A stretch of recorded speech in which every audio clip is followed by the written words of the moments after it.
ভগবান হচ্ছে পিতা এবং মাতা। একটা স্বামীর মানে একটা স্ত্রী লোকের ভগবান হচ্ছে তার স্বামী। না যাক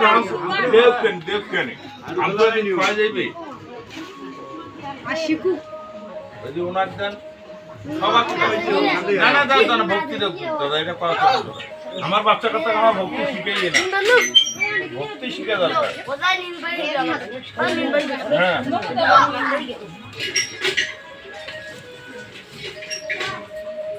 আজমান ভগবান মঙ্গল করুক দাম্পত্য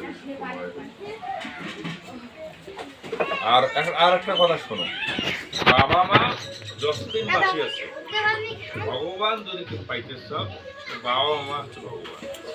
কখনোই যদি বাবা মা তুমি কষ্ট করো সারা জীবন তপস্যা করলেও তুমি ভগবান ঈশ্বর লাভ করতে কখনোই বাবা মার চোখে জল যাতে আসে না মানে আমি বলছি আমি এরপরে আসি না আসি সেটা ভিন্ন কথা কিন্তু আমার কর্তব্যের মধ্যে এগুলো বলার লাগে মানে পরে কর্তব্যের মধ্যে পড়ে আজ তুমি ছেলে কিন্তু তোমার ওই জন্য বলছে যে এটা ব্রাহ্মণের লঙ্ঘন হয় না পিতৃ ছিল তখন তোমার বাপ আমি না খেয়ে আমার সন্তান ঠিক হবে তোমার সন্তান হলে তুমি তোমার বাপের অবস্থানটা করবা যে তোমার বাপ তোমাকে কেমন করে মানুষ করছে তোমার মা কেমন করে তোমার মানুষ করছে কখনোই যাতে বাপ মার দূরে না যায় একটা পুরুষ মানুষ কি সব পাশে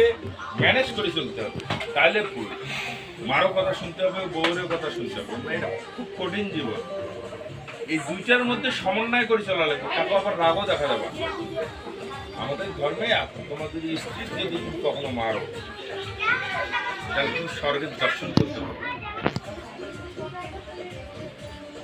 কোন লোক যদি স্ত্রীকে মারে